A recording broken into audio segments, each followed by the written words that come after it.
With the pandemic showing no signs of easing its grip on the U.S., the virus is now raging in many parts of the country. Donald Trump insisting he isn't waving the white flag of defeat, as his Democratic challenger accused him of doing. No, he has. He's waved a white flag on life. He doesn't leave his basement. This weekend, Trump's chief of staff admitted the administration is moving on from controlling COVID. We're not going to control the pandemic, saying his boss is focused instead on vaccines and therapeutics. On Monday, he tried to do some cleanup. We're going to defeat the virus. We're not going to control it.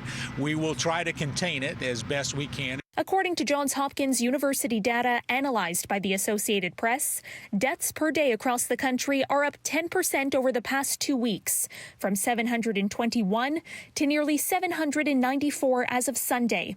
Confirmed infections per day are rising in 47 states, and deaths are up in 34. If we let our guards down, then unfortunately the fact that a vaccine is a few months away is irrelevant. Until the vaccine is not only approved but is out and in tens of millions of people's shoulders, the facts on the ground don't change, so we have to hunker down. But the president continues to paint a very different picture of the U.S. outbreak. We are absolutely rounding the corner.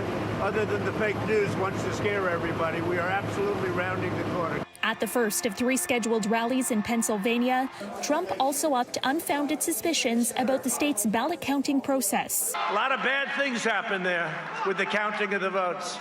We're watching you, Governor Wolf, very closely. We're watching you. Trump has predicted the presidential race will end up at the Supreme Court. And on Monday, Senate Republicans were moving quickly to install a third Trump justice before the election in order to rule on a dispute if one arises. Some Democrats have suggested fighting back by expanding the size of the court. Joe Biden making a surprise stop in Pennsylvania, a battleground Trump won by less than a percentage point 4 years ago. He said if elected, he would establish a bipartisan panel to study changes. I'm not a big fan of court packing. I'm not a big fan of saying we're just going to add X number of, but I'm going to listen. For City News, I'm Caryn Ceolin.